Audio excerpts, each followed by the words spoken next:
అందరికీ నమస్కారం. కథ కలవారి కోడలు. అత్తయ్య మళ్ళీ మా చిన్నప్పటి రోజుల్లోకి వెళ్ళిపోయింది.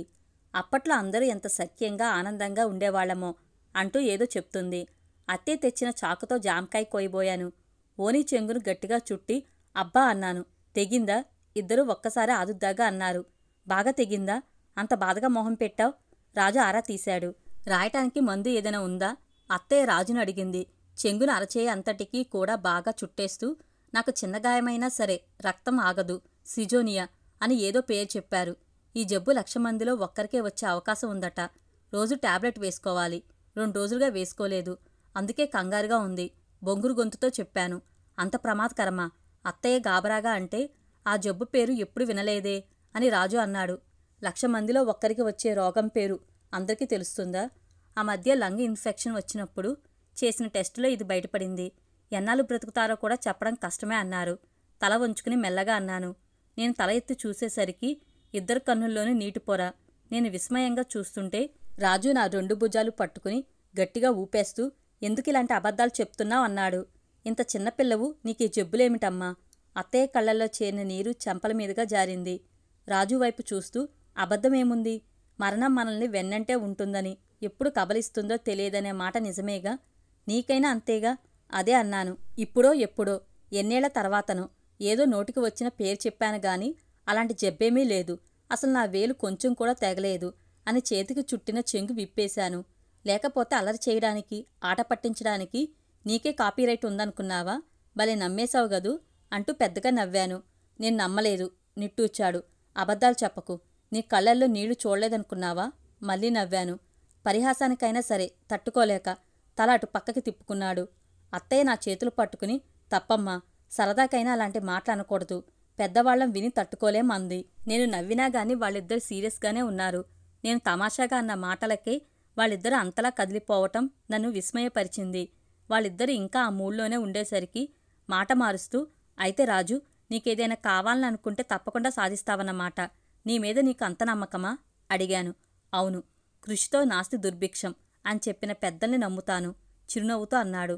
అత్తయ్యకు వెళ్ళొస్తానని చెప్పి గుమ్మం దగ్గరకు వచ్చాక అప్పుడు గుర్తుకు వచ్చి, నా వెనకే వస్తున్న రాజును నిన్న చిన్నప్పటి శ్రీరామచంద్రుణ్ణి అని ఏదో చెప్పావు, ఏమిటి అని అడిగాను. రాజు పెదవులపైకి చిరునవ్వు వచ్చింది. అది అది అని నసుకుతుంటే, అదొక గతకాలపు కథ, మనకనవసరం, మర్చిపోవడం మంచిది అని మాత్రం చెప్పకు అన్నాను నిన్నటి రాజు మాటల్ని గుర్తు తెచ్చుకుని అనుకరిస్తూ. అలా చెప్పను. ఎందుకంటే నిజంగా అది నేను మనసులో మళ్ళీ మళ్ళీ స్మరించుకునేంత కమనీయమైన కథ కాబట్టి. నిజంగానా? అయితే చెప్పు అన్నాను. ఇప్పుడు కాదు, నువ్వు మళ్ళీ వచ్చినప్పుడు అన్నాడు. నేను మళ్ళీనా? అప్రయత్నంగా అన్నాను. చాలా సంవత్సరాలైందని, నాన్నకి ఇష్టం లేదని తెలిసినా ఇప్పుడు వచ్చాను గాని మళ్ళీ ఎలా రాగలను అనుకున్నాను. నా సంశయం గమనించి కాబోలు రాజు అన్నాడు. సరే, నీ ఇష్టం. ఆ కథ వినాలని ఉంటేనే రా. 1 నిమిషం ఆగి నేను బయటకు అడుగు వేస్తుంటే, నిజంగానే అది ఒక కమనీయ కథ అంటూ నవ్వాడు. తమాషా చేస్తున్నాడనుకుంటూ నేను నవ్వుకుని వచ్చేశాను. ఆ తర్వాత అమ్మకి మాటల మధ్య అడిగాను. ఊళ్ళో వాళ్ళు అనుకునే మాటలు నిజమేనా? నాన్న సత్యం మావయ్య రాసిన భూమిని తిరిగి ఇవ్వలేదటగా. ఏదో అప్పుడు అలా జరిగిపోయింది. అరుంధతి అన్నయ్యలు కూడా తక్కువ వాళ్ళు కాదు. చాలా గొడవ చేశారు. ఎన్ని శాపనార్థాలు పెట్టారో. ఊళ్ళో వాళ్ళు కూడా వాళ్ల పక్షమే అన్నట్లుగా అప్పటి నుండేగా రామయ్య అన్న మాట లేకుండా పిలుస్తున్నారు అంటూ నిట్టూర్చింది. రాజు వాళ్ళకి నాన్న వలన అన్యాయం జరిగిందన్నది నిజమేనని అమ్మ కూడా అంగీకరించినట్లుగా మాట్లాడడంతో నాకు రాజు పట్ల సానుభూతి పెరిగిపోయింది. అందుకనో రాజు చెప్తానన్న శ్రీరామచంద్రుడి కథేమిటో తెలుసుకోవాలన్న ఉత్సుకతో చెప్పలేను గాని మొత్తానికి అత్తయ్య వాళ్ళింటికి మళ్ళీ వెళ్లకుండా ఉండలేకపోయాను. నేను వెళ్ళినప్పుడు అత్తయ్య గదిలో నిద్రపోతుంది. రాజు మొహంలో ఆనందం కొట్టొచ్చినట్లుగా కనిపించింది. రాజు గదిలో కాగితాల కట్టల్ని, పుస్తకాల దొంతల్ని పరిశీలనగా చూస్తూ టేబుల్ ముందున్న కుర్చీలో కూర్చున్నాను. ఇప్పుడు చెప్పు, శ్రీరామచంద్రుడి కథేమిటో అన్నాను. నిజంగా రామకథ చాలా గొప్పది. నిన్ను మళ్ళీ రప్పించింది సంతోషంగా అన్నాడు. 1 నిమిషం కళ్ళు మూసుకుని తెరిచాడు. మనసు తెరపై ఈ అపురూప దృశ్యం కదలాడిందో గాని రాజు మొహం తలతల్లాడింది. అప్పుడు రాజు చెప్పిన కథేమిటో తెలుసా బావా? చెన్నూరులో మన చిన్నప్పుడు శ్రీరామనవమి రోజుల్లో రామాలయం ముందు కోటయ్య మాస్టారు మనందరితో వేయించిన చిన్న నాటకం సంగతి. సీతా కళ్యాణమట. నాకైతే ఏమీ గుర్తులేదు. నేను సీత, నువ్వు రాముడు, రాజు రావణాసురుడు. ముఖ్యమైన పాత్రలు ఇవి. అరుంధతి అత్తయ్య తన పట్టుచీరను సగానికి కత్తిరించి నాకు చీరగా కట్టి సీతగా అలంకరించి తనే నన్ను ఎత్తుకుని వచ్చి బెంచీలతో తయారుచేసిన స్టేజి మీద నిలబెట్టిందట.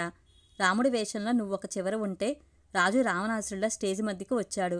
పూలదండ పట్టుకుని నిలబడ్డ నా ఎదురుగా ఉన్న మాస్టారు తయారు చేసిన ధనస్సును విరవలేనట్లుగా రాజు నటిస్తే తర్వాత నువ్వొచ్చి విరవాలి. కాని రాజు ధనస్సును విరిచేశాడట.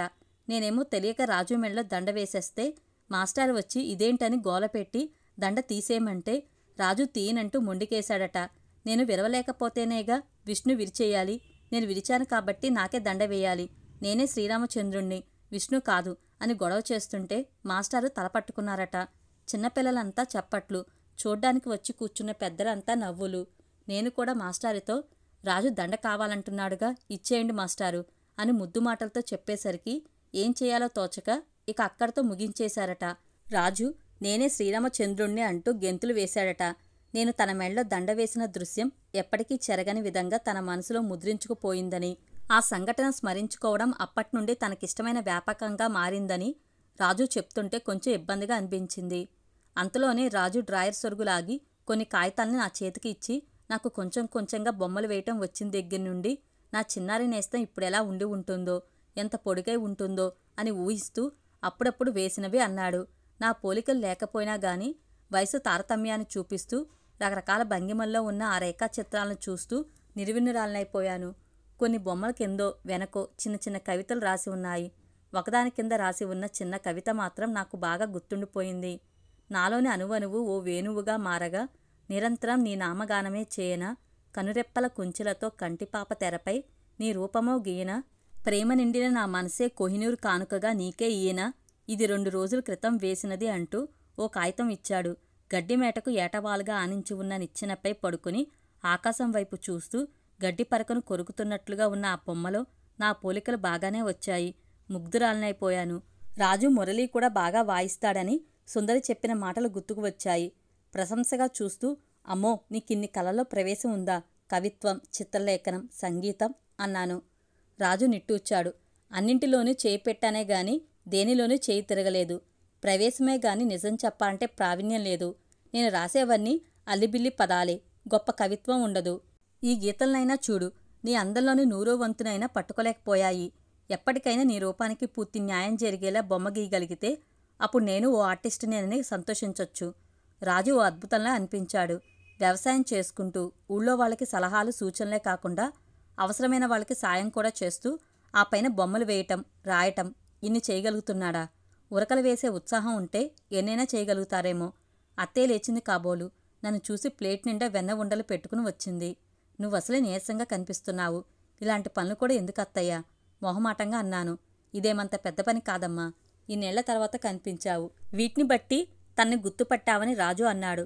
చిరునవ్వుతో అంది. ఇష్టమైన వాళ్ల కోసం కష్టమైనా సరే చేయగలగటమే ఇష్టంగా ఉంటుంది, అవునా? నేను ప్లేట్ని రాజుకి అందివ్వబోతే నువ్వు ఇష్టంగా తినడం చూడడమే నాకిష్టం అంటూ నవ్వేశాడు. ఎవరో రాజు కోసం వస్తే వాళ్ళ పొలం దగ్గరికి వెళ్లాలని రాజు అత్తయ్యకు నాకు చెప్పి వాళ్లతో వెళ్ళిపోయాడు. అత్తయ్య నా దగ్గర కూర్చుని మన ఇంట్లో అందరి గురించి పేరు పేరుని అడిగింది. నా చేయి పట్టుకుని ఆప్యాయంగా చూస్తూ నువ్వు వాళ్ళింటికి కోడలివి అవుతున్నావు. చాలా అదృష్టవంతురాలివి. కోటీశ్వరులని అనటం లేదు. వాళ్ళందరూ మంచి మనుషులు. నిన్నెంతో అపురూపంగా చూసుకుంటారని విన్నాను అంది. ఇతరులలోని మంచిని గుర్తించడానికి కూడా మంచి మనసు ఉండాలి. అత్తయ్యది నిర్మలమైన మంచి మనసు అనుకున్నాను. కాసేపు కూర్చుని ఇంటికి వచ్చేశాను. మన్నాడే అత్తమ్మ ఫోన్ చేసి నన్ను రమ్మని చెప్పి కారు పంపిస్తున్నాను అంది. కారులో అమ్మ కూరగాయలు అవి సర్దిస్తుంది. ఇంటి వెనక వైపు నుంచి ఎవరో ఫ్లూటు వాయిస్తున్నట్లుగా అనిపిస్తే ఒక క్షణం దీక్షగా విన్నాను. నాకు ఏదో ఆలోచన వచ్చి పెరటి గుమ్మం తలుపు తీసుకుని బయటకు వచ్చాను. సన్నటి దారి దాటితే రాయుడిగారి తోట ఉంటుందిగా. అటు 4 అడుగులు వేసి చెట్టు కింద నిలబడి అటు ఇటు చూస్తుంటే దబ్బుమన్న శబ్దానికి ఉలిక్కిపడ్డాను. చెట్టు మీద నుండి రాజు దూకాడు. చేతిలో పిల్లన గ్రోవి ఉంది. నా ఆలోచన కరెక్టే అయింది. రాజు వైపు చిరుకోపంతో చూస్తూ అంత దూకుడు పనికిరాదు అన్నాను. ఈ వయసులో నిదానము కుదరదులే అంటూ నవ్వాడు. ఏమిటి చెట్టెక్కి రాగాలాపన మొదలుపెట్టావు? ఊళ్ళోని అమ్మాయిలందరూ గోపికల్లా వచ్చేస్తారనుకున్నావా? వేళాకోళంగా అన్నాను.